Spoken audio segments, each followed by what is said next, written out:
All right, buddy. Welcome to Grue, and thank you so much for being my guest today. I appreciate it. Thank you for having me. Excited to be here. Thank you, man. Thank you. The first question, basically, going to start off with is what drew you to acting? Like, when did your passion start for it? Well, it's actually a pretty interesting story. I started acting when I was 6 years old. Wow, that's young. I'm very grateful that my parents were the type to put me in everything, try everything. I tried every sport. Um, but I was very small when I was little. I was very, very small. And so I was really, really bad at every single sport. Oh no. Until my mom heard from a friend about this theater troupe in our area. And she put me in for summer camp. And initially, I had a bit of a tough time with it, but I kept coming back and I made more friends and I kept coming around. And I just started having so much fun. And it was like, I still remember Monday night, every day after school, I would go. And I went back more and more and more until eventually one day, for one of our shows, there was an agent in the audience. And in that show, I played 7 different characters. Oh my God, that's a I was lot. 11 years old. We didn't have the biggest, amount of people, and a lot of people had to play multiple characters, and I played 7 of them. So, uh, Damn. yeah. So there's an agent in the audience, and she went to the director after the show and said she wanted to meet with me. And I was only 11 years old, and I had no idea what was going on. But we met, and it all went from there. And yeah, now I'm here. So yeah. See, it's a good thing that you played 7 characters. She probably like, all right, this kid definitely knows how to act. Yeah, she said she liked how I played them all differently, which for 11-year-old me, I will absolutely take that. Yeah. Nice, nice. I like your rings too. That's what I got. I got like Yeah. silver rings on Sick. me, Yeah. and Mhm. Awesome. Yeah. Mhm. yeah, it's pretty cool. I like that. And like your first role for like film or television, was that the Odd Squad? Was that like the first thing you ever did? I did a commercial a few months before that, but this was the first time I was part of a show. Yeah, and it was amazing. Honestly, it really blew my mind. It was the first time I had like because I tried to watch a lot of it before I got on. Hmm. And I just remember seeing the set and being like, I saw this on TV and now I'm here. This is crazy. And it was wild. Like I was a new character and they built a whole new part of the set just for my character. I'm like, oh, Oh wow. my God. And I still remember at one point, one of the lead actors asked for a water and they brought it to him. And that just Hmm. blew my mind. I'm like, you can just do that? You can just like ask for water and they'll bring it to you? And I was so hydrated that day. I drank so much water. Oh man, I loved it there. It was so much fun. Yeah, it really blew my mind. It really, it hooked me. It hooked me in from the start. Oh my God. See, like when you knew that, like, oh, I could ask for anything. You were probably a kid, so you could have asked for like candy or chips or Yeah, I anything. guess my brain didn't get that far, but I definitely drank a lot of water. Yeah. Nice. And it looks like your big break was starring as a lead in a television show, the Hardy Boys. And how did it feel to have like your first like big lead role in like a TV series? It was really special. It was really special. I still remember thinking when I first got on, it was the first time I had been on a certain film set for longer than 7 days. And I went straight from like just like smallish roles, a few days here and there, to like spending months and months of my time on this set with these people and getting to know them. And it was the craziest learning experience I think I could have ever asked for. Because when I started, I was 14 years old. And I look Okay. like I'm 9 years old in the show, but I was 14 years old. And so I had just started grade 10. And it really turned into my whole high school experience because I did season one, that was all first half of grade 10. And then second half of grade 10, COVID started. And so I wasn't there. And Mm. then we did season two, and then we did season three. And that really turned into like my coming of age was on that set. And I got so close with all these amazing people. And I feel like we really made something cool and fun and awesome. And now I feel like I have so much knowledge about how the industry works and how Yeah. things get made. And I think that's really valuable, you know? So it was amazing. It was absolutely amazing. Oh, I love it. Mhm. And how do you feel like the character you play on the show, Joe, like how do you feel that he grew from season one to season three? It was really cool to be able to do that. Really, it's a good question. Nobody usually asks that, but like, it's yeah, it was amazing because you get so comfortable with your character. You like it becomes a person in your head, and it becomes this human being, you know. And as I got older, it was a bit funny because the whole show takes place over the course of a few months, like 3 seasons takes place over the course of a few months, but like I hit my growth spurt and my voice drops. It's like it's a whole thing. So like I remember the producers being like, Alex, stop growing, please stop growing. And so it was a bit tough to like reconcile in the final season with how Yeah. I looked, but I think it still played. But you just get so comfortable with these characters, and it's like you can just drop right into it and do a scene, and it allows you to start doing like little improv bits and adding little unwritten character moments, you know, even if it's really small, that just like bring extra life to the show. It was really special. You know, being a teenager, you can't can control like how you're growing and how your voice is changing. So they're probably like, oh my God, we didn't consider that he's a teenager. Yeah, yeah, yeah. But we got through it. We got through it. But you also learn like a lot of fights and stunts too, and how was that like learning everything? Was it like did you pick up on it like fast? Yeah, yeah, the stunts were a lot of fun. I really wanted to do all my own stunts, and I did a lot of my own stunts, but there were a Yeah. lot of ones that they did not let me do.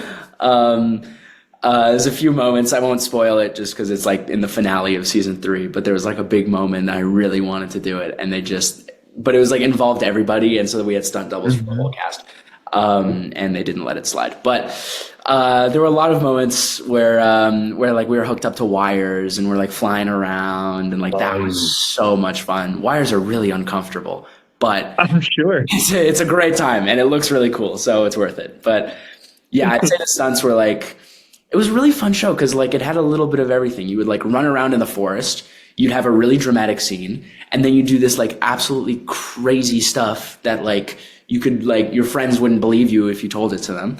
It had a little bit of everything. No, it was amazing.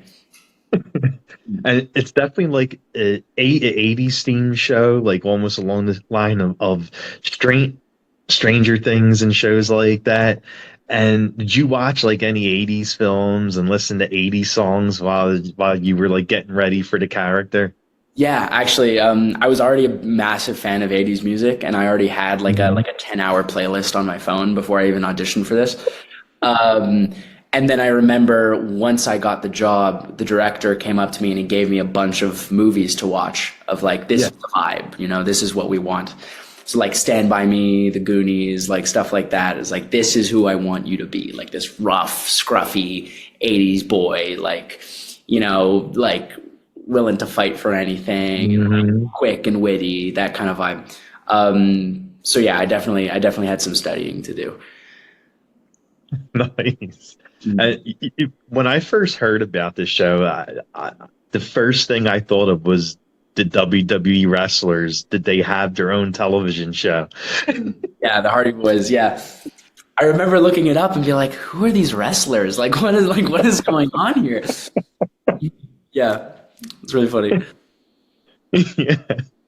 And another show that I really loved was Lock and Key. And I saw like you were on the set. Like how was the set for that show?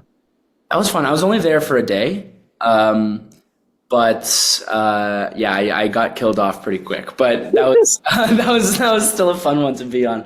I remember my stunt. My stunt was pretty intense, and that is also a stunt that they would not let me do. That one Gotcha. sense. But that was a fun set to be on, and I still remember like I just showed up, just got to like mess around for a little bit, say some funny lines, and go home. Those are always fun little days, but it's always better when you get to like stay around for a little bit and you get to know everybody and like make Of friends. course. And what was it like to be on what was it like to be part of a holiday horror movie, Thanksgiving from Eli Roth? Like the guy's like a legend. No, I know. It was so cool to meet him. That was a really fun set too. That was actually on set for that was the first time I got recognized for Hardy Boys. And I still Oh remember yeah. I thought it was going to be like another just like I'll show up for a day, you know, say something funny and head out and have a great time. But I remember on the ride over to set, I was there with one of the other characters and he was like, "You're in Hardy Boys. Me and my dad watch that all the time. It's like we love you in that." I'm like, what? Like, thank you so much. That's amazing. Oh yes. And that was so much fun to be on. And I still remember I have another friend in that movie, Tommaso Senielli, Hmm. and he's amazing. And I've known him for a while. And so I kind of like I was hanging out with him, and then I remember Eli came out, and he was like, "Dude, this is like your cameo. Like you get like a cameo in this movie." I'm like, "Thank you. Like that means so much." That was just like a really fun like little day. That's still one of my best days on set. I think was like even if I wasn't there for too long, it was just a great time. Oh yeah. I mean to be on set for one of his horror films. Oh my God. Like yeah. Turned out amazing. I remember watching that. My jaw was dropped in the theater. It was disgusting in the best way. It was like, uh, And Violent, like another holiday film that you're part of that's along the lines of like a thriller, action, horror. What scene did you have the most fun shooting? I mean, having a Santa Claus that knows how to kick ass is like pretty amazing. yeah, yeah. That was such a cool movie. That was so much fun. I still remember showing up being like, okay, Universal movie, right? I need to know all my lines. I need to be perfect. Like everything's got to be locked in. And I showed up and like everybody was improvising everything. Like it was super fast and loose and like everybody and like it really threw me off guard because I'm like, I thought this was like the top of the top and everybody's being like so hilarious and so funny and I'm breaking character all the time because I can't stop laughing. But none of these words are on the page. Like I don't like what's happening here. And it took me a while to get used to it. But eventually I kind of learned to like slowly be able to hold my own. And it was really funny. None of them expected this to be as much of an improv movie as it was. Oh, Originally, there was a little bit of like, hey, okay, good, nice, let's try it again with the lines. Until eventually it just kept getting funnier and funnier that towards the end, they would just be like, okay, point the camera at two of us, say something, just say something. And I still remember the scene where David Harbour first walks in and we see him for the first time. And he's covered in blood. Originally, he just walks in, says some lines, hands her the gun, and they go off and kick yeah, ass. But they wanted a little reaction shot. And so they point the camera at me and Edie, and they're just like, we'll just record, just go. And Edie is probably one of the funniest human beings I think I've ever met in my entire life. And she was like the god of being able to improvise on this set. I And like this was the first time it felt like I was like, okay, Alex, go hold your own against her. And I'm like, wow. And like everything she would say would just make me laugh. And I would try and also say things, but I couldn't because I was just laughing at what she said. She's so talented. And then I remember for the post credit scene, yeah, we were there on set and it was a night shoot. It was a full week of night shoots. So it was like 4 a.m. It's really cold. And they come up to me. They're like, "Alex, we have an idea for the post credit scene. We're just gonna point the camera at you. Think of something for the post credit scene. Just think of oh something. my God. We're shooting in 30 minutes. Just like think of something to do." Okay, sure. And so I was like pacing around the tent, like just trying to think of something funny. And I went up and I pitched them like two or three ideas, and they were like, "Good, think of another one." I'm like, "Okay, okay." And we eventually landed on something we thought was really good. And we were like really rushing. I remember because the sun was coming up. Yeah, So I don't know if you remember in the post credit scene, the camera's like really high up and angled yeah, down because the sun was yes. probably risen at that point, and so we couldn't show the sky at all, and so we could only show the ground because it wasn't nighttime anymore. But yeah, that set was amazing. That was so much fun. It was really an amazing experience. Nice. Like again, I mentioned the show Stranger Things. I love that show, and every time I see David, I can't stop thinking it's the sheriff from Stranger Things. Yeah, yeah. And now you're going to be part of a lifetime movie. And how did you? And you're going to be a lead again. And how did you get cast and find out about this thriller film? Well, I just got an audition like any other one. And I remember reading it and thinking like, this is very interesting. This is like this could be a really, really great topic to make a movie about. Mhm. And like important, very important. And I remember doing the audition like this would be really cool to do. And so I tried really hard, like any other audition, and I eventually got an email back, and we moved forward. And I was really excited to get started.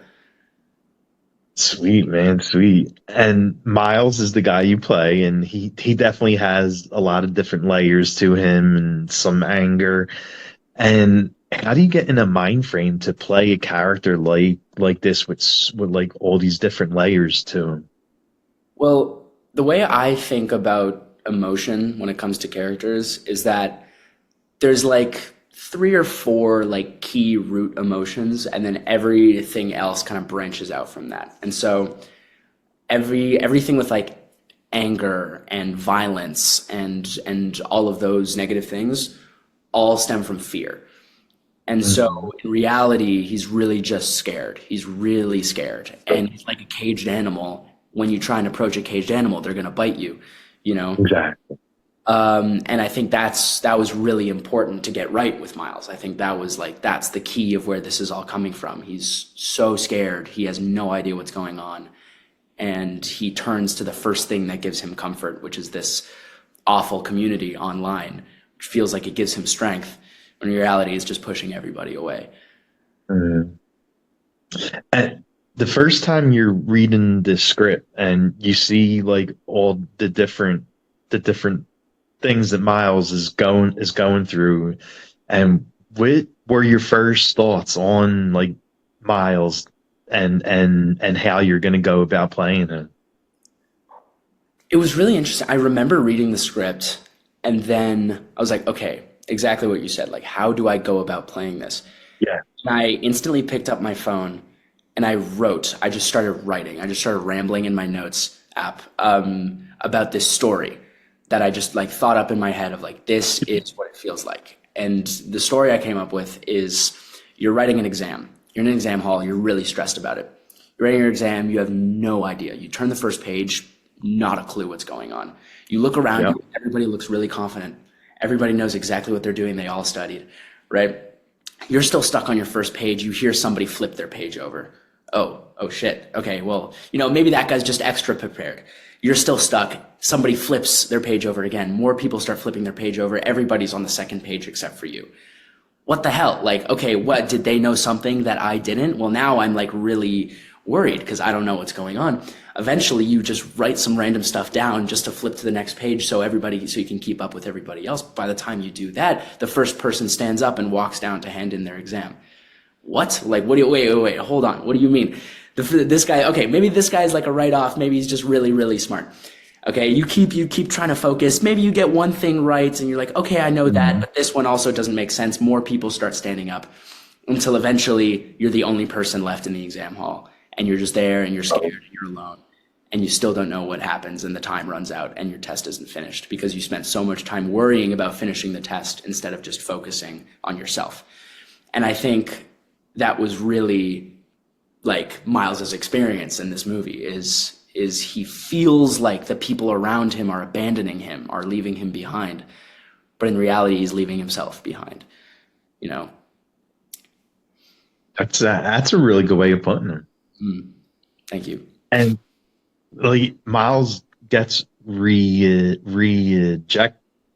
and that's what like sets off like all these emotions that he has, like the the lashing out against the girls, like the anger, the hate, and like how would you describe like the emotions that Miles feels like I mean, because he's really not a bad kid. He just got caught up in a lot of things. Yeah, we always said, me and the director, that if this movie took place before the internet, nothing would happen.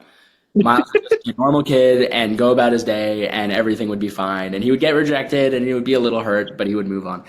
But if this took place in like the 80s or the 90s, there would be no plot, you know? And I think that's Sure. the point. It's focusing on this like little subsection of men that's evolved online that like takes over your mind because it feels so secure, it feels so strong. Because Miles doesn't have a strong male presence in his life, you know?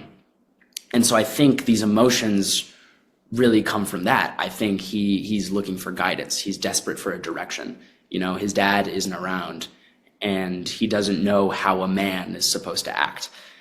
And the first piece of guidance he gets towards that sends him in the complete wrong direction.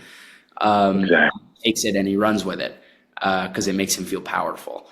And I think that's really the core problem here. I think that's really the key issue that we're trying to discuss with this movie is that, you know, these things, it's easy. It's really easy to hate and to feel strong in your hate.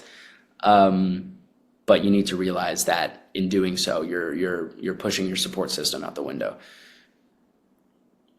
Oh yeah. And one of the shows I growing up as a kid I absolutely loved is Full House, and you get to act. Your mom is jo Jodie Sweetin, who played Stephanie on the show. And, well, I mean, not in the movie, of course. On Full House, she plays that bit. Like, what what was it like working with her and working with her as your mother on the show? She was so nice. She was amazing. It was so much fun. I still remember we had about a week of shooting before her first day, and so it was like we all got to get like really nice and comfortable, get everything ready, and kind of like at least for me like find my character and get comfortable in it. And then she shows up and she just brought this whole new layer to this movie, and all of our scenes together. Like she's just an amazing scene partner. It was really amazing working with her because I think for a lot of like I've experienced a lot of times it's really easy that when the camera's not pointing at you, you can just kind Yeah. of shut off. And I've experienced that so many times and it's so frustrating. Um, and thankfully she was the exact opposite. You know, she always gave it her all. And she was such a pleasure to work with. And I remember at the end, on this set we had because usually if you're in wardrobe they don't want you like eating food when you're in your clothes in case it gets stained and stuff, so they'll make you like a jacket or a sweater, and on this set we had these like bathrobes, and for some reason I just hooked on those and I loved it because it felt so comfortable and warm and nice, and so I always had a bathrobe on in between all the takes, and then I was always talking about how much I loved it. And I was like, I feel like a wizard. Like, I feel amazing right now. And then as a wrap gift at the end of the show, she bought me one. No, that's so awesome. So amazing. And I still have it. I still wear it all the time. Yeah. And actually, it was really funny because I talked about it so much. Nikki, who played my sister, also bought me one too. Unrelated. They had not talked to each other about it. But I just wouldn't shut up about the bathrobe. So they both bought me one. It was very nice. It was very nice. Yeah. But she was amazing to work with. Oh my God. Look, when it's like hard to believe like for me, like I actually like grew up with her, like watching the show, and to see her as a mother, it's like wow. I said I can't believe all those years passed. Yeah. Is there like a certain scene that you had the most fun shooting, or a scene that you liked the most? I mean, of course, without giving any plots away or anything. There was a lot of fun stuff. There was a lot of this movie was very intense. It was very like emotionally intense. And so I find even the coolest scenes are kind of overshadowed by this negative emotion that I had to like put myself in to do them. Where I'm sure they're gonna look really cool. But yeah, I think there was a lot of cool stuff. There was like some stuff with like fire that I'm not going to bring up, but there was one I remember. I'll bring up this one thing. There's this one rig that we have. I think you can see it briefly in the trailer. where I'm spinning around. I'm playing games. The Hmm. whole room is spinning behind me. And we had this setup where like just some of the guys got together and built this crazy thing where it's this platform on top of this like spinning, rotating thing. And I would just be Like, on there and they had the TV there and the camera off to the side. And I was just sitting there and they would start like walking around and spinning it and spinning me faster and faster. oh my God. Focus on the screen while they're spinning me around and like trying to like act and like be normal and like not like throw up. But it was really fun because we were just like in this basement on this rig, like spinning around super fast. And then eventually they would stop and I'll be like, okay, just give me just give me 1 second. Just give me 1 second. Yeah, that was really fun. I'd say that was the best one. Okay. And what did you like doing between takes? Like, of course, when your scene isn't on, like, what did you like doing between takes? We actually on we kind of got this like game going with all the cast. There's this one game. It's called, I think it's like Contexto or something, where Hmm. it's like you guess a word, and then it'll give it a score based on how close it is to the word you're trying to guess. So everyone is like, you try to guess a word. Say the word is dog, and I guess house. This score will be low, but if I guess cat, it'll be really high. It's like closer. And so Oh, we would all get together and like grind all of these out. And then eventually at some point, like on our lunch breaks, like a bunch of the crew would like also get in and like start like throwing nice. words, like guessing words. To the point where like it was kind of like distracting us a little bit. I still remember like between takes, we would just be like, the director was like giving a note about lighting or something, and we would just like quickly run over to the corner and like get some more guesses in before coming back and doing the scene again. But yeah, so that was our go-to activity. Sweet, sweet. And I see you're a beach guy. Like you love to surf, and how long have you been surfing for? I've only gone surfing twice, and Oh, okay. yeah, I've been twice, and I'm not very good at it, but it's very fun. I've gone in the Dominican, and then I went to Vancouver Island, and I went surfing there. And it's just a lot of fun. That's like one thing I would love to do more, especially since I love being out west. Hmm. Ideally, my life, like I would just like go find like a little nice place in the Pacific Northwest and like have surfboards and just like go surfing on my free time. And No, like, mm, mm. and what else do you like doing during your free time when you're not acting? Well, one of my biggest passions is cars. I'm really into cars. Oh, sweet. I actually just bought like a few weeks ago. I just bought a 1997 Mazda Miata. Ooh, With some like, headlights and everything. And I just bought it. It's in a beautiful like British racing green, and I'm going to start working on it this summer. Hopefully, doing little upgrades here. And I just want to learn how to like tinker with things and like fix things up a little bit. But yeah, I'd say that's also one of my biggest passions. oh, I love it. I love it. Okay. And what kind of music do you like? Like, what songs are on your playlist? Oh, I have too much on my playlist. My playlist is like it's like 60 hours long and it's a lot because I started it in high school when my music taste was objectively bad. It's like slowly evolved from there. I've recently, this past year, I've gotten into a lot of like house music and Yeah, yeah. EDM, and that's kind of been my speed recently. A lot of more indie bands as well. I'm a big fan of, but I'd say if there's one thing right now, if there's one thing, it would be house music. That's my thing right now. That's my phase. Oh yeah, yeah. House music is so good. Like I've been to plenty of shows, and it just gets you energized. Like you just want to just like dance for hours. No, I know, I love it. It's the perfect dance Uh, music. oh my God, yes. And what do you think would be your go-to karaoke song if you were gonna do one? Ooh, oh, oh, there's so many. Honestly, last time I went to karaoke a few months ago, my go-to song was "Linger" by the Cranberries. Oh my God, I love that song. And it's just been like on and off, stuck in my head like every single day, like since then. It's so catchy. But yeah, I'd say if I was in karaoke right now, I'd probably put on Linger. Yeah. That's that's so crazy. You said that song. Like that's actually my dog passed a few months ago, about three months ago. He was 16 and a half, and Sorry. Linger was his song. Like he always loved that song. Like he would, it was crazy. Like if I would play Linger, like he would be sleeping, he would pop up and like get like all like happy, and that for some reason was his song. Like that's crazy. You mentioned that. That's amazing. I'm sorry to hear that. Thank you. And what was like the last song that was stuck in your head that you couldn't get out? Oh, I go through a rotation. I go through. Um, ah, I I don't know. I recently it's been funny.